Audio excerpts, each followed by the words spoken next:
So should we start? Like this. Go ahead. Okay.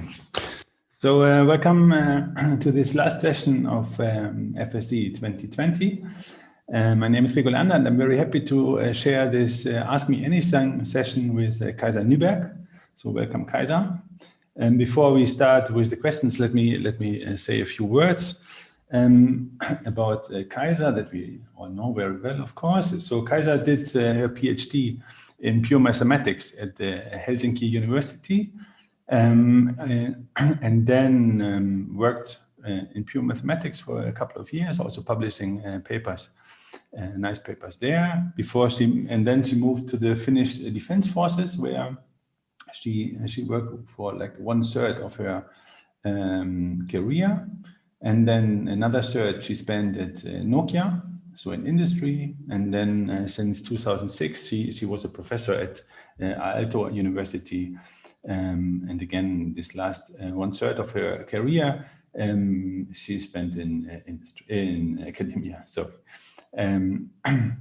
and she's very known in this community for sure for her fundamental contribution to linear cryptanalysis, introducing the notion of linear hull, and also many very nice refinements in the statistics that we use for linear attacks, but also others. And she's also known for basically inventing the ESS box and all many fundamental contributions to Boolean functions, introducing the notions of APN functions, almost perfect nonlinear functions, the best functions with respect to differential probabilities. And then maybe a bit less known in this community, but something all of us experience in daily life, is that Kaisa also co-invented the Bluetooth pairing protocol. So whenever you register a new phone in a new car, then you experience Kaisa's nice work. So join me in welcoming Kaisa for this Ask Me Anything session. Thank you, Gregor. Thank you. So we already have some questions in the chat, and we'll start. I just pick the ones I like best. So Kevin is asking, and I already mentioned it, that you spent like 1/3 of your career in industry, 1/3 in government agencies, and 1/3 in academia. And then, so you are in the rare position, I think, to compare these three parts. And so maybe you can give some insights about the differences in these aspects. Yeah, well, to start with, of course, they are my personal experiences. I mean, industry, my personal experience about government and academia, of course, they can be very different for different people and with being in different industries. But yes, actually, I started my career, professional career, within academia for, let's say, 6 years at the university, doing pure math and learning about the academic tradition, research tradition in academia, and so on. So my basic education is there. And then as a mother of 3 small children, I had to find a job. So I joined the Finnish Defense Forces, the government organization. They wanted to have a mathematician working in cryptography. So I didn't know anything about cryptography. I recall before starting my job, I prepared by reading a textbook in number theory. I didn't know anything about number theory. Before that, to understand what RSA, it was a big issue at that time, and to understand what the RSA, I still remember struggling with that. But and then I joined Nokia, and then again academia. So before it was kind of nice looking at young people nowadays when they have to make their career in academia. It's being a postdoc and publishing and maybe to get a tenure track position and promote your academic career is really hard, but I somehow skipped all that. So as a young postdoc, I left academia, went somewhere else, and then came back as a full professor some 20 years later, which was fun. But what is, all these experiences are were very important, very, very exciting. Of course, with the Finnish Defense Forces, I had to learn about cryptography. There were some practical challenges with practical systems, communication systems within the army, and I had to understand what's going on. So I had to study a lot, doing research, and understanding what's behind that brought me into theoretical questions, and I started doing research to understand what's going on, and then with my mathematics background, I somehow managed to solve some problems and even publish papers. So for me, it was a kind of learning period, an education period, motivated by practical problems, by the defense forces. And then being with Nokia was another very exciting period, because then it was the time when Nokia was a really big global player. It participated in all standardization and created a lot of IPR. All the IPR portfolio, it's still getting a lot of license fees and whatever based on the portfolio, and I'm also contributed to that. Was able to, So there, as Gregor mentioned, for example, the Bluetooth pairing protocol. So it gave all these opportunities for mathematicians to contribute to something meaningful, something that everybody is using, and that's really. I really still feel very privileged of being part of all that. And then I'm also feel equally thankful for being able to return to academia and finally do pure academic research, and the best part there is, of course, there is no motivation. I have to find my own problems to work on and motivate them by myself. They do not come as from some organization or some practical problem, but I have to find them by myself or from the international research community and the papers you all write and we all read. So that's the main inspiration in that case. But of course, the best thing there were my group, my students, my PhD students, my postdocs. It was really fun to work with all these people and also teaching. I was lucky. Even I retired a few years ago. Of course, I am not obliged to teach anymore. But last year I was invited to give a course in crypto and I really enjoyed it. Unfortunately, this fall it was not possible, and I was not motivated to do it virtually, to give a virtual course. Because I did it only for students, for being able to interact with the students, and if they are not there, I didn't want to do. But maybe, hopefully, next year again. Yeah, it's nice that you can choose, yeah, not to do it. Only pick the things you like. That's nice. Okay, thank you very much.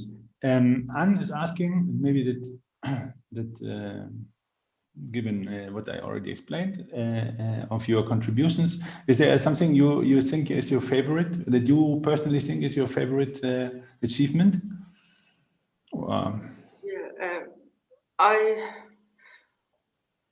I think my favorite achievements where I felt like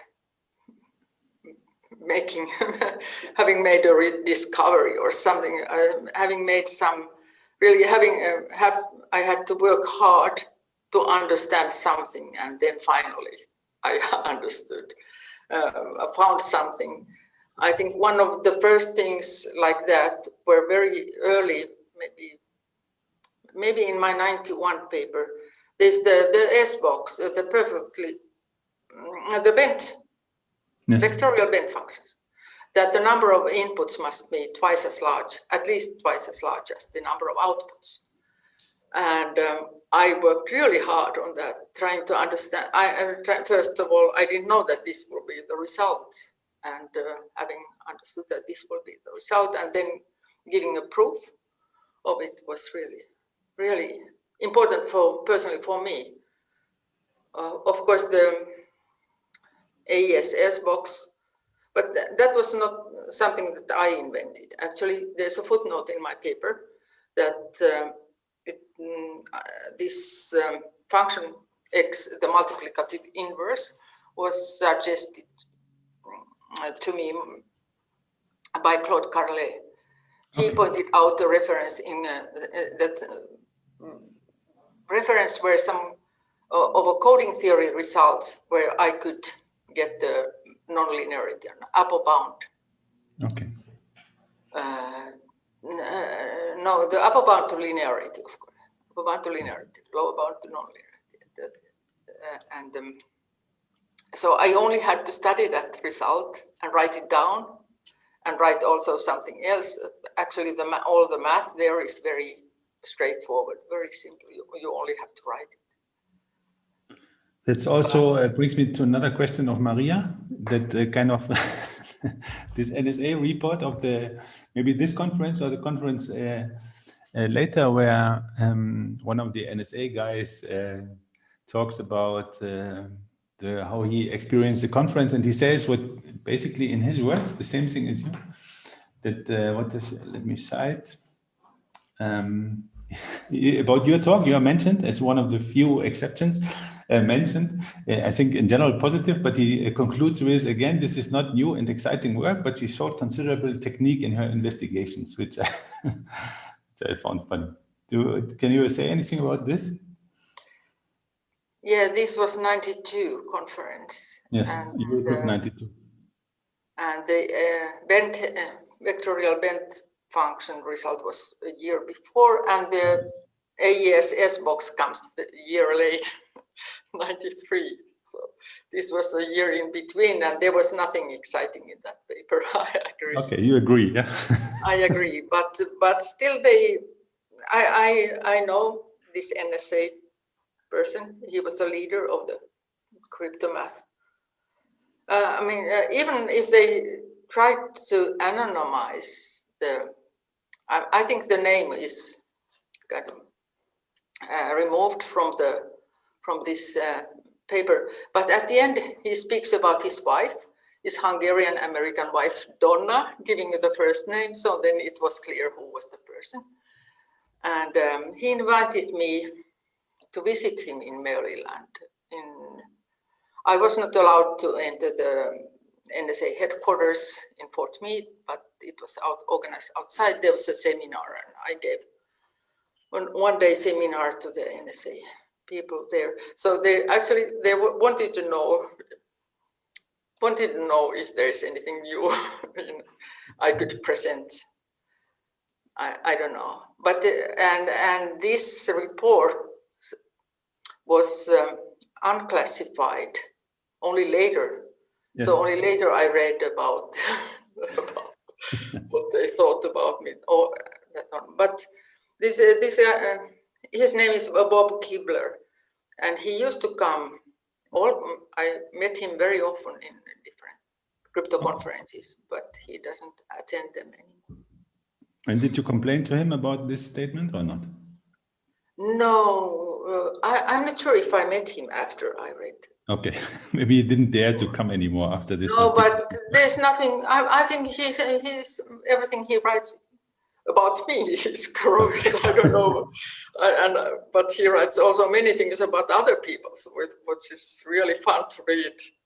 Yes, fun to read, and maybe some people complained. I don't know. I don't know what Kevin thinks about about the report and what is said about Kevin. There are many things, I think. But what was interesting, I read it again now, this morning. And earlier this year, we get to know about the relationships of and the ownership or relationship between NSA and the Crypto AG company, the Swiss Crypto AG company. And it was quite interesting to see how positive Bob Giggler was about all Swiss people. I mean, yes. He mentioned only positive things. If you read it, it's only positive things about the Swiss people. And it was kind of interesting. Yes, I agree. It gives a different perspective now. Yes, nice. Okay, more questions. Or is asking, so saying that since the 90s, we don't see any really new statistical properties. So there's the differential and there's linear and combinations and variance, but nothing really new. And he's asking if your opinion on if there will be something new, and if so, where to find them. Yeah, I also read Or's question. He is kind of answering it. I mean, giving all new attacks that have come, but somehow I mean, saying that they are less important. I don't know, less important or maybe less generic because they are more like exploiting the structure of the cipher. But wasn't it like that for linear cryptanalysis and differential cryptanalysis? I think the first attacks when people started working on these linear approximations, like Henri Gilbert in late 80s and other people, they were very structural attack and making use of the iterative structure of the cipher, that they were rounds and going round by round, and how the key was XORed to the data at each round. And so you had to, if you wanted to make it key independent, you had to use something like linear difference where you can cancel the key or something like that. So it made, it was because at that time it was the DS, and it had it's an iterated cipher now, and so I don't think that the new attacks are much different than the old. I mean the differential and linear attacks. I would think that when, I mean, on Monday, Johan mentioned that he is designing a new cipher based on completely different principles. So of course, but there must be some structure. So the people will look at the structure and finding ways of extracting some key independent information from the structure, from using the structural property of the cipher. I think first you have the ciphers and then you get the attacks, and it may look completely different. I don't know. So not you're saying... Johan is saying not completely different. But you're saying that the attacks look all the same because our ciphers look all the same? Yeah, you can take like that. The attacks on stream ciphers are different because they, but also there's the same, about the same principles. For example, the attacks on Snow-like stream ciphers remind of block cipher attacks because the finite state machine is taken from a block cipher. But the main difference is that you don't use the key at each round. So you only insert the key in the beginning. But of course, there are stream ciphers that make use of the key or at every state update. So, yeah. Okay, so that means maybe or Johan or whoever has first to design some new ciphers, and then we'll see new attacks potentially. Yes. Mm-hmm. Okay, but next. Jan said that it's not completely different. Maybe he means that it will still be iterated somehow, iterated cipher. Yes. Okay. Yes. Yes. Iterated. Okay, good. A bit disappointing maybe, but okay. Okay, good. Next question. Christina is asking, what is your intuition about the big APN problem? So maybe just briefly say what the big APN problem is. So we know that there's this notion of APN that you introduced, which is, says that you have a function with optimal resistance against differential attacks. And then on top, you want this to be a permutation. And we know many permutations for odd dimensions and only one singular example of a permutation for 6 bits, an APN permutation for 6 bits. And the big problem is to find, or whatever. The big problem is to understand if there are APN permutations for other values of even n. And the question is, what do you think? Do they exist, or?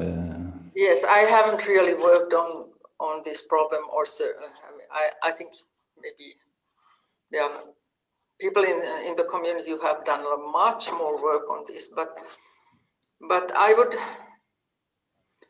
would imagine. I mean, this is just like a very superficial intuition that when the dimension grows, there will be new type of structures. So when the dimension is small, there is not room for many different type of structures. But when dimension grows, there's room for different, and again more and more different structures. So when you people have been constructing a lot of infinite families of certain type of functions, starting from a small dimension. Okay, that's just one series of ciphers. So maybe when you go to higher dimensions, you can start a completely different construction and going infinitely from starting from that dimension. Yes. But now we don't have. I mean, the computational resources we have nowadays doesn't allow us to go for higher dimensions, and that's why one has to try the different constructions and so on. But so far, what I have seen, it's more like searching for a needle in a haystack. And the John Dillon's group, they were lucky to find one needle in the haystack. Yes. So apparently there are more. There must be more. I mean, that's your opinion, yeah? You think particularly when you go to higher dimensions, there cannot be an exception like that. And maybe this is one of the few in dimension 6, but in dimension 8, you should be able to find. But this is able to find one, or there should be one, or there maybe should be one or more. I would guess more. Okay. So this is my, but it's a very difficult problem, and I wonder, I would think that for example, has this problem, I don't know, I haven't seen any, but has this problem been somehow taken to the mathematicians working in different fields like algebraic geometry, because algebraic geometry has been very fruitful in solving many problems in coding theory. So I would imagine that if these problems somehow could be translated to their language, they could, yes. or talk to some algebraic geometrists and try to get interested in this problem. Yeah, that may be a good hope. I know there are some results in this direction. Yeah, maybe they could do a bit more for us. I agree. Okay, so let me check if there are more questions. I mean, we are running out of time already, I think. Yes.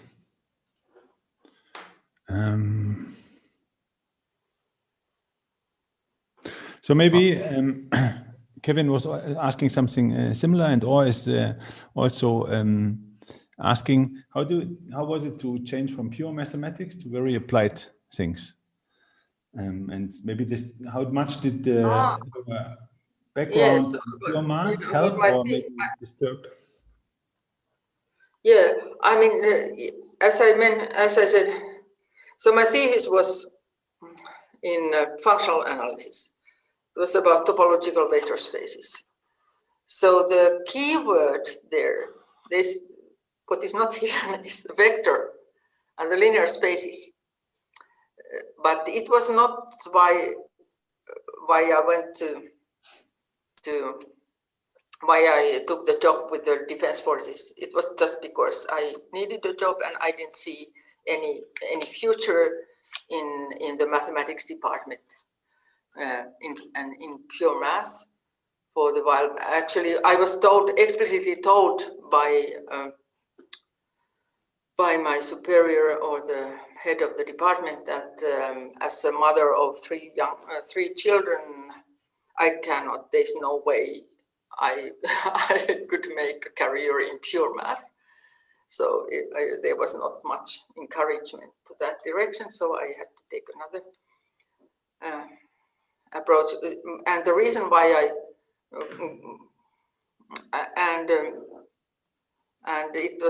I went there to do mathematics. So I was hired as a mathematician, and that's it. I mean, I had a PhD in math, and it was enough. But as I told you, I had to learn many new things. But my PhD and my background in vector space and linear spaces, I mean that I had quite a solid understanding about linear spaces and linear algebra. And when I saw the linear structures, there was one talk by Ottmar Staffelbach, a paper on Ottmar and Willy Meyer about linear structures. And then when I saw the paper and heard the talk, I thought that that's something I could try because I know some linear algebra. So my PhD somehow contributed to the orientation I chose to go forward. Good. Yeah, within cryptography. Good. Yeah, so we can all be happy that you didn't stay in pure math. Otherwise, we wouldn't have these nice results that we all built on. So, Kaisa, I think we run out of time. Thank you very much for this session. Thank you very much for all your insights. And I hope to see you in essence, in real, in 2 years. Thank you very much, Kaisa. Yeah, thank you, Gregor. Thank you for inviting me.